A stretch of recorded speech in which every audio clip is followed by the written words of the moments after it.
जी अस्सलाम वालेकुम, मैं शकील अहमद, तुम देख रहे हो मेरा यूट्यूब चैनल पिंड वाले जट।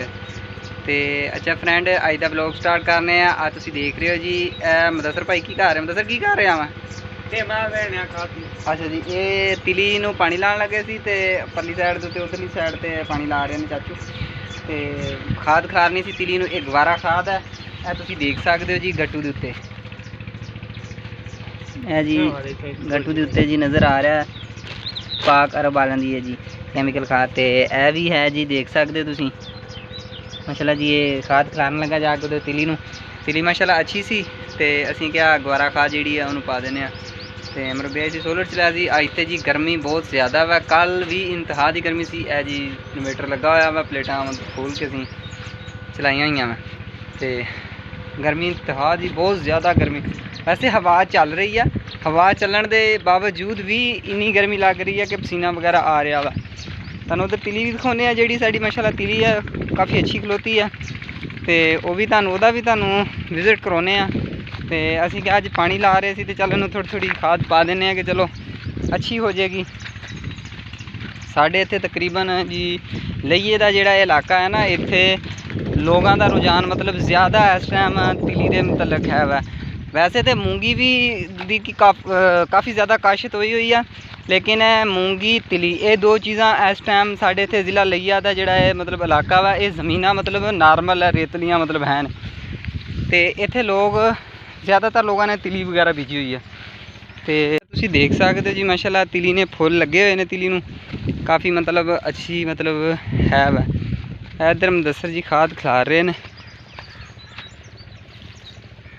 देख सकते हो जी।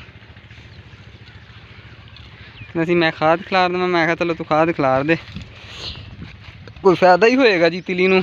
आप फुल वगैरह भी लगे हैं, तो आप फल भी छोटे छोटे दाने बने हुए हैं, तुसीं देख सकते जी।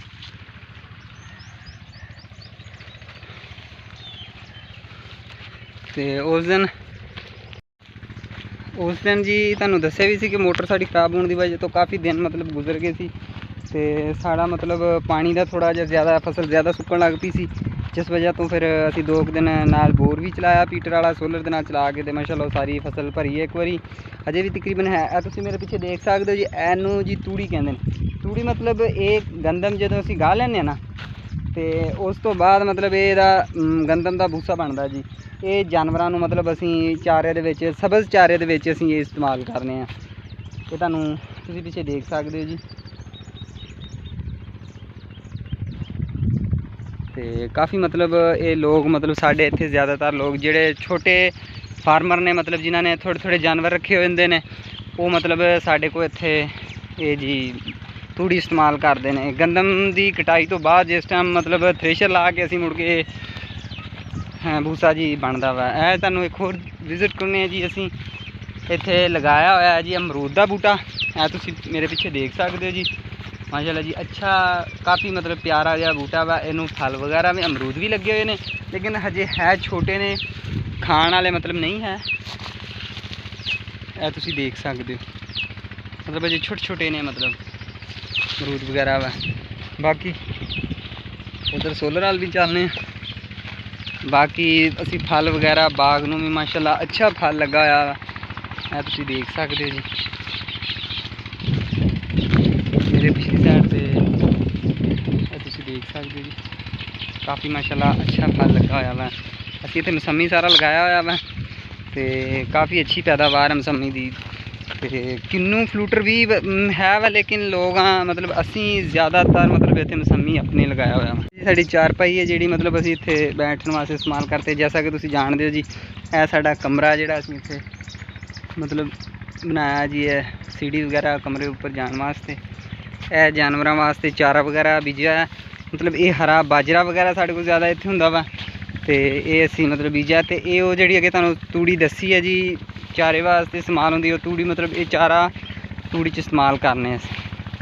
काफ़ी मतलब अपने छोटे छोटे जानवर भी हैं, तकरीबन कोई मैं तकरीबन 25-30 साढ़े जानवर भी ने। तो मतलब रोज़ का लोगों ने तो फार्मां वास्ते तो सैलेज वगैरह इस्तेमाल करते, लेकिन असी सैलेज वाला कोई भी ऐसा नहीं मतलब है, असी मतलब अपना ही चारा वगैरह इस्तेमाल करने।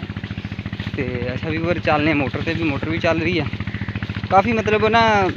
उस दिन जिस दिन असीं गए सी तो क्या जी मोटर सारी सड़ गई, लेकिन ये अल्लाह ने बचा लिया। लेकिन एक सैट कह रहे थे मकैनिक ने कहा जी एक सैट जो ना कि तुहाडा सड़िया।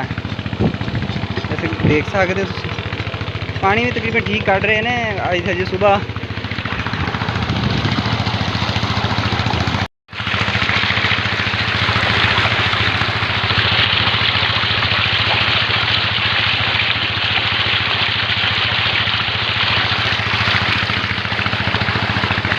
ठंडा पानी जी सुबह सुबह पीने का अपना ही मज़ा है जी, बहुत ठंडा पानी है जी।